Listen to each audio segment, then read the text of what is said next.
Hello friends, welcome to my channel. मैं सचिन अग्रवाल, आपका math teacher, जहां पे मैं आज सॉल्व करने जा रहा हूं क्लास 10th की मैथ का चैप्टर ट्रिग्नोमेट्री आइडेंटिटीज, जो कि आपकी एनसीईआरटी बुक का चैप्टर नंबर 8 है। और मैं आज सॉल्व करूंगा एक्सरसाइज 8.3। मैंने अपने चैनल पर ट्रिग्नोमेट्री रेशियो की भी एक प्लेलिस्ट बनाई है, जिसमें आपको ट्रिग्नोमेट्री रेशियो के सारी एक्सरसाइज के सारे वीडियो अवेलेबल हैं, जिसको आप जाकर अपनी डाउट है उसको आप सॉर्ट आउट कर सकते हैं। और मैं यहां सॉल्व करूंगा आज लेटेस्ट एडिशन, जो कि सेशन चल रहा है 2024 और 2025, एनसीईआरटी बुक पेज नंबर 131, और आपका ये है एक्सरसाइज 8.3। तो आज एक्सरसाइज 8.3 जिस पर बेस्ड है ये ट्रिग्नोमेट्री आइडेंटिटीज। तो जैसा कि आपको बोर्ड में दिख रहा होगा कि ट्रिग्नोमेट्री आइडेंटिटीज के कुछ इंपॉर्टेंट फॉर्मूला मैंने लिखे हैं, और ये जो इंपॉर्टेंट फॉर्मूला है, अगर आपको ये याद हो जाएंगे तभी आपको ये एक्सरसाइज समझ में आएगी। यानी कि ट्रिग्नोमेट्री आइडेंटिटीज के जितने भी क्वेश्चंस हैं इस एक्सरसाइज के, वो बेस्ड होंगे ट्रिग्नोमेट्रिक फॉर्मूलाज पर, जो कि मैंने ये लिखा है। और ये जो 3 फॉर्मूला हैं, ये सबसे इंपॉर्टेंट फॉर्मूला हैं इस एक्सरसाइज के लिए। तो जितने भी 10th क्लास के बच्चे हैं, जो उम्मीद है कि सब सॉल्व करना स्टार्ट कर दिए होंगे ट्रिग्नोमेट्री, और नहीं भी किए होंगे तो जब भी आप सॉल्व करेंगे तो आपके लिए ये वीडियो बहुत हेल्पफुल होगी।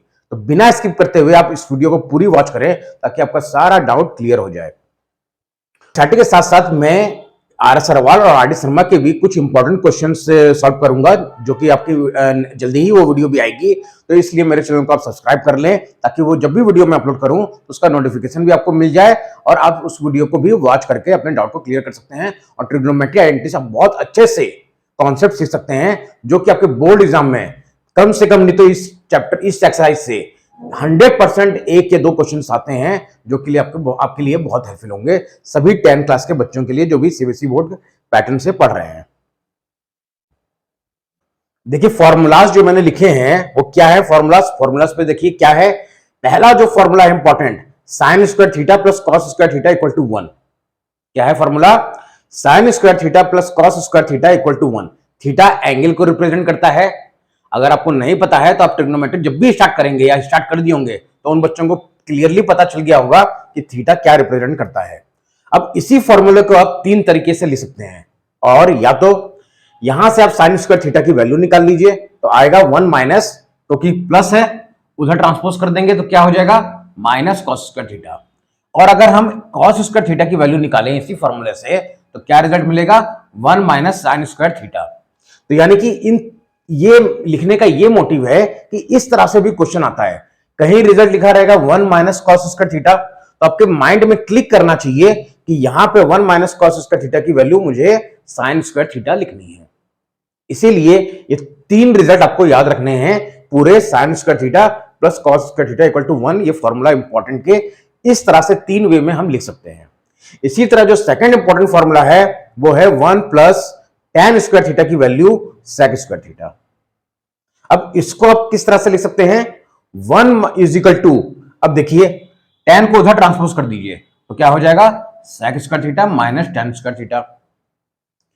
सेम इसी तरह जो थर्ड इंपॉर्टेंट फॉर्मूला है वो है 1 plus cot square theta equal to cosec square theta. अब अगर आप इसको अनदर वे से लिखेंगे तो 1 की वैल्यू क्या आ जाएगी, cosec square theta minus cot square theta, क्योंकि कॉट उधर ट्रांसपोज कर देंगे तो प्लस है माइनस हो जाएगा। तो ये 3 इंपॉर्टेंट फॉर्मूला हैं, जो आप इसको फर्स्ट फॉर्मूला को 3 वे से ले सकते हैं, सेकंड इंपॉर्टेंट फॉर्मूला को 2 वे से, और थर्ड को भी 2 वे से। तो ये रिजल्ट आपको याद होना चाहिए जब भी आप एक्सरसाइज 8.3 सॉल्व करेंगे तो। और कुछ और फॉर्मूला हैं जो आपको याद रहने चाहिए, जो कि मैं अब नेक्स्ट बताने जा रहा हूं। देखिए कुछ और इंपॉर्टेंट फॉर्मूला क्या लिखा है मैंने, जो कि इस एक्सरसाइज के लिए बहुत इंपॉर्टेंट है, और ट्रिग्नोमेट्री जब आप सॉल्व करेंगे तो उसके लिए भी ये बहुत इंपॉर्टेंट है। क्या है वो फॉर्मूला, साइन थीटा का अपोजिट होता है, यानी साइन थीटा को हम क्या लिख सकते हैं, 1 अपॉन कॉसेक थीटा। सेम इसी तरह कॉस थीटा को क्या लिख सकते हैं, इसका अपोजिट सेक थीटा, यानी 1 अपॉन सेक थीटा। फिर tan थीटा का अपोजिट होता है कॉट थीटा, तो 1 अपॉन कॉट थीटा। और tan थीटा का और कॉट थीटा का एक और फॉर्मूला को याद करना है साइन और कॉस के टर्म में, sine theta by cos theta और cos theta by sine theta. तो ये जितने भी इंपॉर्टेंट फॉर्मूले मैंने बताए हैं आपको, ये सभी इंपॉर्टेंट हैं आपके ट्रिग्नोमेट्री के लिए भी, और इस एक्सरसाइज के लिए तो मोस्ट इंपॉर्टेंट है।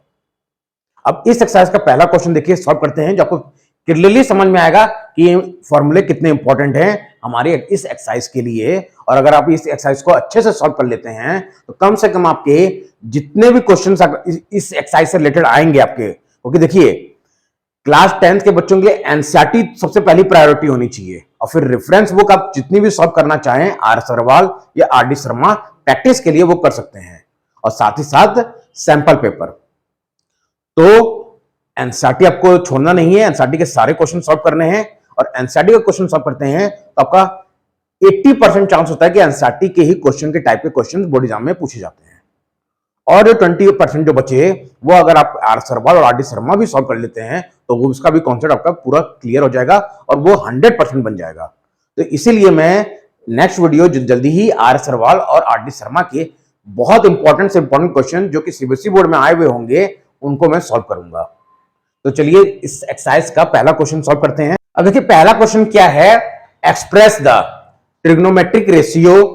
और सभी बच्चे जानते होंगे ट्रिग्नोमेट्री में ट्रिग्नोमेट्रिक रेशियो का मतलब होता है ट्रिग्नोमेट्री की जो 6 रेशियो हैं, sine theta, cos theta, tan theta, sec, cosec और कॉट थीटा। तो उसी में से ट्रिग्नोमेट्रिक रेशियो आपके क्वेश्चन में क्या गिवन है, साइन है, सेक है, टैन है। इन तीनों को आपको किसमें एक्सप्रेस करना है, कॉट ए के टर्म में, यानी साइन ए को भी आपको कॉट ए के टर्म में करना है, सेक ए को भी और टैन ए को भी। देखिए कितना अच्छा क्वेश्चन है, बहुत इंपॉर्टेंट क्वेश्चन है ये आपका सीबीएसई बोर्ड एग्जाम्स के लिए भी।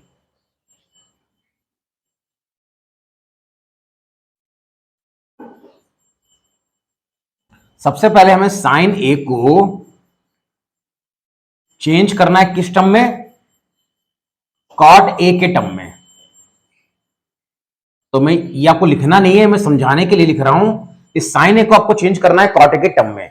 तो कैसे करेंगे, कैसे हमको माइंड में क्लिक करेगा कि कौन सा रिजल्ट होगा जिसको हम साइन को साइन भी आ जाए और मेरा कॉट भी आ जाए, यानी साइन को हम कॉट में चेंज कर पाए। तो इसके लिए आपको तीनों रिजल्ट याद होने चाहिए जो मैंने अब सबसे पहले बताया था। देखिए क्वेश्चन क्या था कि साइन ए को हमको कॉट ए के टर्म में चेंज करना है। तो हमें 3 रिजल्ट हमें याद था जो मैंने आपको सबसे पहले बताया था कि sine square theta plus cos square theta equal to 1, और रिजल्ट क्या था जिसमें आपको कॉट भी मिल जाए। तो कॉट वाला रिजल्ट था 1 plus cot square theta is equal to cosec square theta, यही रिजल्ट था। अब देखिए कितना अच्छा से आपको ये क्वेश्चन से मैं एकदम क्लियरली बेसिक से समझाऊंगा कि कैसे आपको साइन को कॉट ए के टर्म में चेंज करना था। कॉट मिल गया मुझे। अब आप जानते हैं कि कॉसेक को हम साइन में चेंज कर सकते हैं। हमें एक रिजल्ट और पता है कि cosec theta is equal to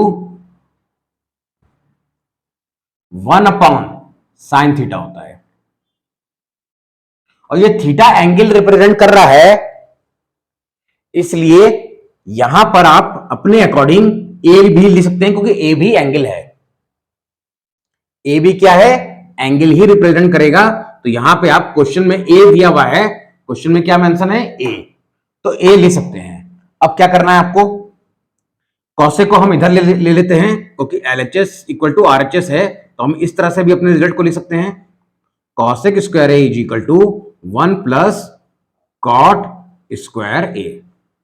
अब मैंने क्या बताया, कॉसेक थीटा को हम साइन थीटा लिख सकते हैं, तो 1 upon sine square A equal to 1 plus cot square A by 1 लिख सकते हैं ऐसे।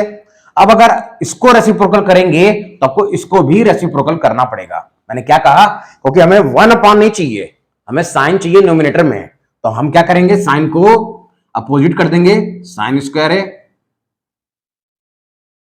तो मेरा ये भी अपोजिट हो जाएगा और आएगा result 1 upon 1 plus cot square A. अब क्या हमें साइन स्क्वायर ए चाहिए, नहीं, हमें सिर्फ साइन ए चाहिए। तो अगर साइन ए करेंगे तो ये सभी बच्चों को करने आता होगा कि अगर यहां से स्क्वायर हटेगा तो ये पूरा टर्म रूट में चल जाएगा, 1 अपॉन 1 प्लस कॉट स्क्वायर ए। तो देखिए साइन ए को हमने कॉट ए के टर्म में एक्सप्रेस कर दिया। कुछ इस तरह से आपको इस क्वेश्चन में चेंज करना है। तो आपको क्लिक करना चाहिए माइंड में कि कौन सा ट्रिग्नोमेट्री आइडेंटिटीज की जो कौन सा फॉर्मूला हम यहां पे यूज कर सकते हैं। तो मैंने क्या यूज किया, 1 plus cot square A equal to cosec square A. क्यों किया? ओके, मैं जानता हूं कि कॉसेक को मैं साइन में चेंज कर सकता हूं, तो ये साइन में चेंज हो जाएगा और मुझे कॉट भी मिल जाएगा। तो मेरा काम जो मुझे करना है क्वेश्चन में, जो मुझसे क्वेश्चन करवाना चाहता है कि साइन ए को कॉट ए में चेंज करवाना चाहता है, वो उसके लिए ये परफेक्ट है फॉर्मूला, जो कि चेंज हो गया। और रिजल्ट क्या मिला हमें? ये रिजल्ट मिला हमें पूरा। तो उम्मीद करता हूं कि आपको समझ में आ गया होगा कि कैसे इस क्वेश्चन को सॉल्व करना है। अब क्या है, सेक ए को भी कॉट ए में चेंज करना है। अब हमें सेक ए को भी कॉट में चेंज करना है।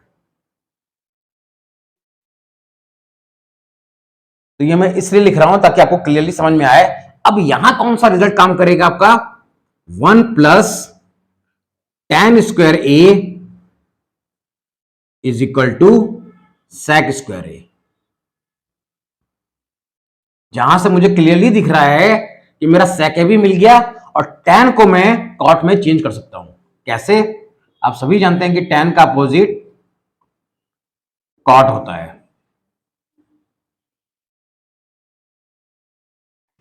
तो मैं tan को चेंज कर दूंगा कॉट में, तो 1 upon cot square A is equal to sec square A. अब एलसीएम लेंगे क्योंकि ये 1 अपॉन 1 है, तो रिजल्ट क्या आएगा? 1 plus cot square A by cot square A is equal to sec square A. अब देखिए मुझे केवल सेक चाहिए, ना कि स्क्वायर चाहिए, तो सेक ए क्या हो जाएगा? ये पूरा टर्म रूट में चल जाएगा। तो रूट में जब लिखेंगे हम 1 plus cot square A by cot square A, ये होगा क्योंकि देखिए ये पूरा रूट में चल जाएगा।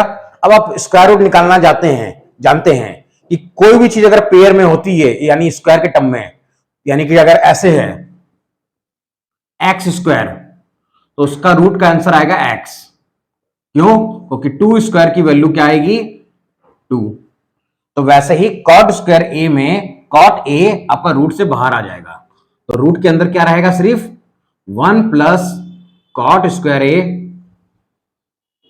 बाय कॉट ए, जो कि ये रिजल्ट किसका है? सेक ए का। तो ये हो गया क्वेश्चन। अब इस हमने सेक ए को चेंज कर दिया, यही रिजल्ट मिला हमारा। अब एक और हमें tan ए को भी cot ए में चेंज करना है, जो कि सबसे इजी है। ये सबसे ज्यादा इजी है कि tan ए को cot ए में कैसे चेंज करना है। अब लास्ट है हमारा tan ए को हमें cot ए में चेंज करना है। तो ये सबसे इजी है क्योंकि tan का अपोजिट होता है 1 अपॉन cot ए। ये आपका रिजल्ट आ गया। अब इसमें आपको कुछ करने की जरूरत नहीं है, आपने tan ए को cot के टर्म में लिख दिया और एक्सप्रेस कर दिया। तीनों रिजल्ट हमें मिल गया। क्वेश्चन नंबर 1 यहीं पे एंड होगा कि तीनों हमने साइन ए को भी कॉट ए के टर्म में चेंज कर दिया, सेक को भी और tan को भी। यहां क्वेश्चन नंबर 1 आपका फिनिश होता है। अब